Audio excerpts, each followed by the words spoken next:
logic was added, reasoning, and premises to make arguments the best. But suddenly, something worse happened. Fallacies fell in it and ruined our life. But then came critical thinkers. Hey everyone, this is Charmi and I'm going to be talking about the fallacy of equivocation. First thing, what is a fallacy?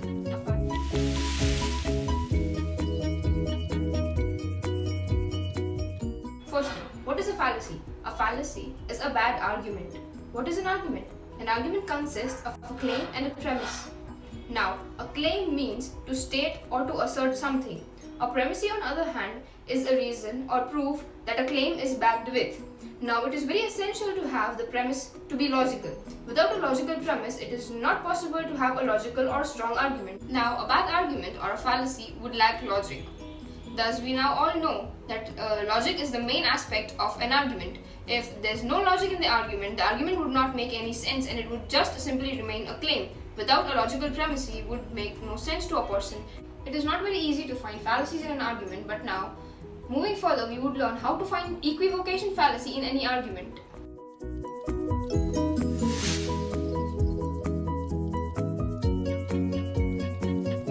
Equivocation fallacy in an argument uses one word with different meaning, or one word having different context in a same argument. Now, this means that it might create ambiguity in a person listening to the argument. It is not necessary that a person listening to the argument will totally understand it due to the ambiguity or misunderstanding of the argument. Now, let us understand equivocation fallacy with an example. Consider this. There are three members in a family, George, Will and Martha.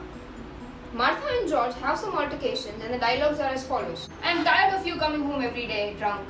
This is getting out of control. I'm packing and leaving the house. You can't do that. What about Will? It is my will. The child does not go anywhere.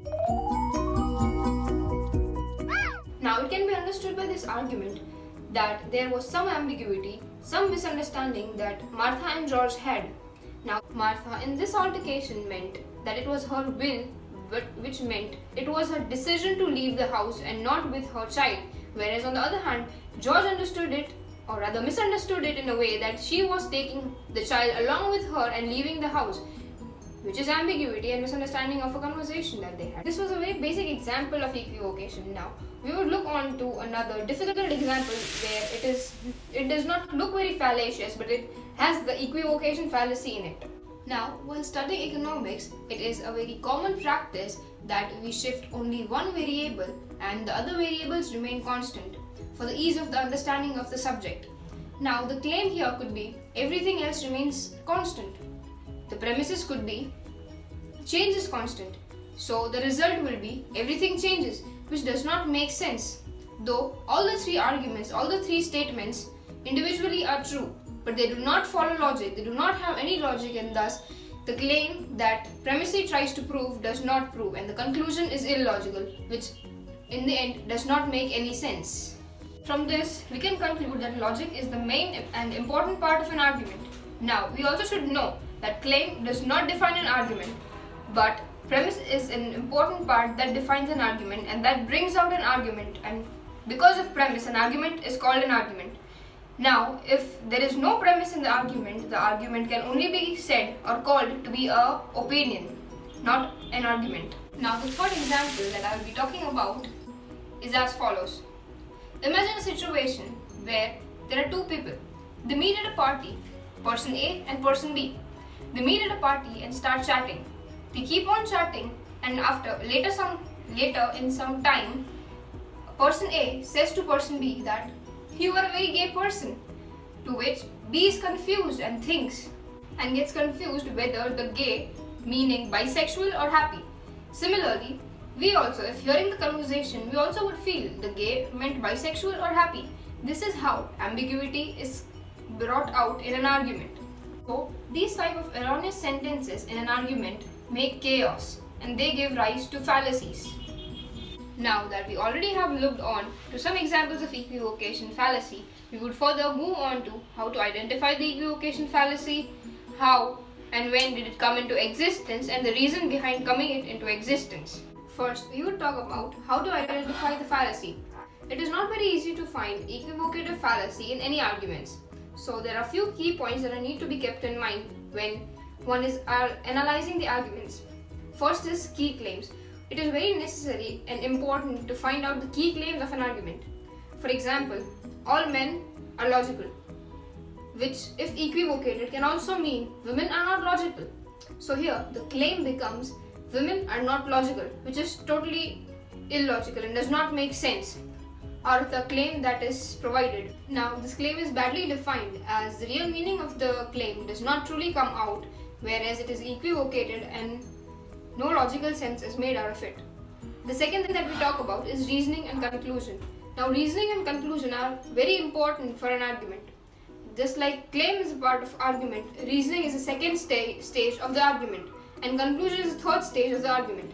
Reasoning is premises basically. Reasoning provides the proof for the claim to the argument. Here the reasoning is given because all men are logical, women are not logical, which is erroneous in its nature. Now the premise should provide and support for claim, whereas here the premise does not justify for the claim. Therefore, the reasoning that is provided leads to the wrong conclusion. Next, we discuss on to how did the fallacies come into existence. The main reason behind ambiguity in argument is because the listeners have preconceived notions about the argument that the speaker is making. They do not try to understand what the speaker's actual context is or what the actual meaning of the speaker's argument is. Here, the previous example of gay can be a very good fit.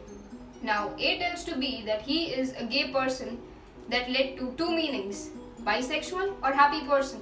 This is how fallacies are created. How fallacious arguments can be dangerous and chaotic for anybody listening to the argument. Now we move on to the last bit of the video, that is reasons to create ambiguity. There are many reasons to create ambiguity, but there are three very general reasons why people create ambiguity. The first is sarcasm. Second is to persuade others to do whatever they want them to do. The third is simply unknowingly, which means that people very unknowingly put on sentences like people fail to understand them. Now that we all know what equivocation fallacy is, happy learning, stay critical, think logical. Bye.